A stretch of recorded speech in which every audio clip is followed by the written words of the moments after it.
kahanap, ang magandang hapon po sa ating lahat. At for today's video ay magpapalinis tayo ng ngipin. Ay magpapacheck muna po pala kung sumasakit yung ganito ko. Tapos marami rin ako mga sira ngipin.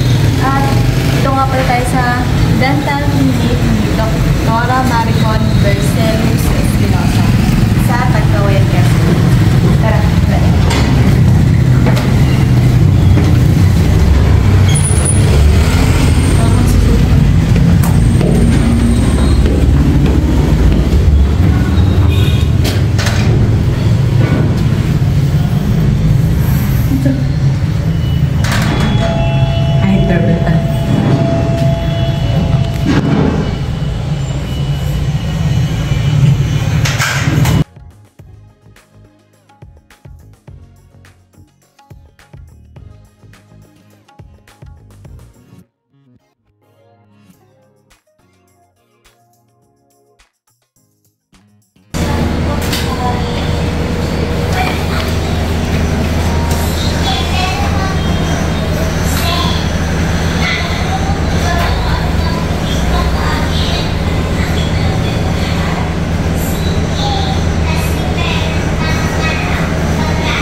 Napapansin mo may parang white mo sa dulo? Oo, wisdom tooth yun. Pag kasi minsan, tumutubo yun, minsan namamagot talaga yung hila dito. Malang dulo na lang.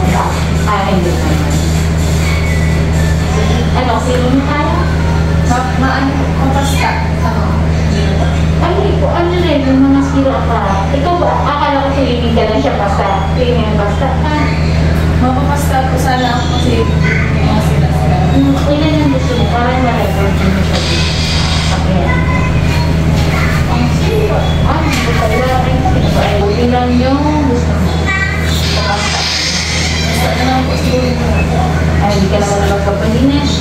So, ilan yung gusto mo papasta? So, may mga DM yung mga full pasta mo. Marami. Meron dyan 800, pag yung mga maliliit, may 900, may 1,000, ipag na sa lahat. Yung ano lang po, yung mga Ay, so, ilan yung gusto mo? yung ano pala po yung pinakamalala na yung papasan yung mga papasan.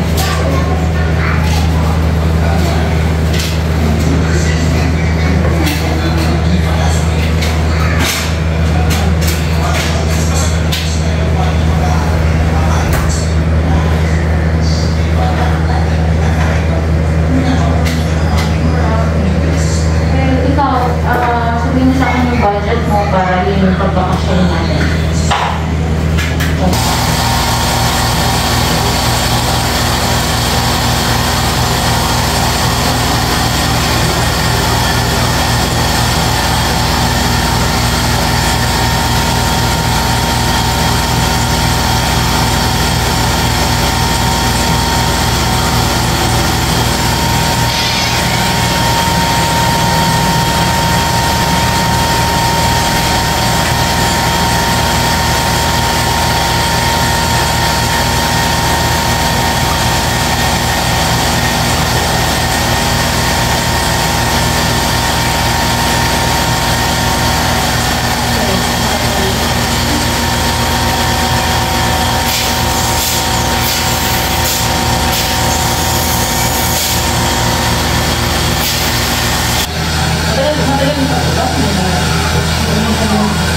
Sa may ano pa rin sa mga ibabaw ko lang pala. Ito mo po ka sa ipin? Hindi, kasi lagi. Ano po yung pagpapag na matagal kung bago wala? Mga isang oras. Pagpapag na kaya? May mukha yung nilo.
Inilipit mo dito yung gano'n lang. Tapos shoulder.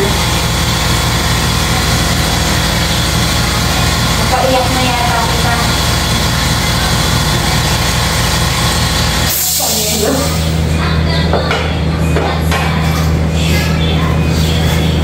Salamat ka. Saka holder. Ano shade mo? Nailagay ko ba? Pero bigyan mo din ako ng internet. Oo. Bigyan mo ako. Ay,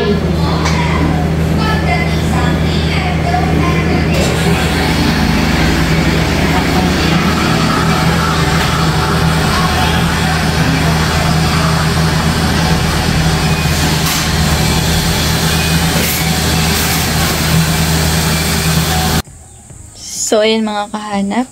For today's video po ay nakauwi na tayo at ginabi na tayo. Ang oras natin ay 5:55 po ng hapon. At ito po sa part na to ay pinastaan. Dalawa siya magkatabi na. Sakit. Parang nagsisi ako na nagpapasta ako. Sakit talaga niya. As in, pero nung tagal-tagal na, tanggap ko na lang na nasasaktan ako. So, ayan, hindi ako nakapag-video nung pagkatapos, as in, tapos na. At nakapagbayad na. So, susunod na lang ulit kapag may budget na tayo ulit.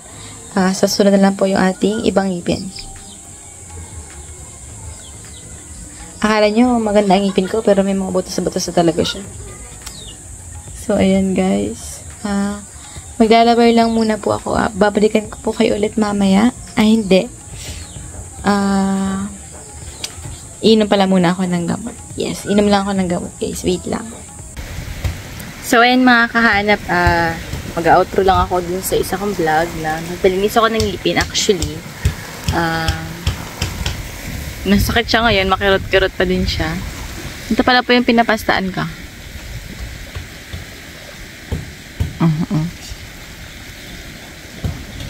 Tapos yung kabila akong ngipin may sira na. Ayan. Maliitin. Ayan. Wala akong ngipin dito. Binanot na. So, sabi daw ni Doc, ay aking daw kung ipautay-utay kahit daw nakakangilaw. Kasi sayang daw yung ngipin. Hindi naman ako mag-smile kahit po. So, ayan. Dun pala sa mga advice ko lang kasi ako hindi naman ako tamad mag-toothbrush kaya hindi naman masyadong malala yung pagkakasira ng ngipin ko. Yung sa mga tamad mag-toothbrush yan, especially babae ka dapat sipagan mo yung mag-toothbrush kasi di ba nakakaano naman kapag puro sira yung ngipin natin. Kaya dapat bago pa mangyari yung pagiging gulok, pagkakaroon ng mga butas-butas, nagapan natin simula pagkabata pa lang natin. So ayan mga kahanap, yun lamang po at sana ay hindi kayo nasaktan sa aking pagpapapasta. Kasi ako, umiyak ako talaga. Oo, umiyak ako. So, ayan. Thank you po kay Doc. Masusunod po ulit kapag may budget na. Diba?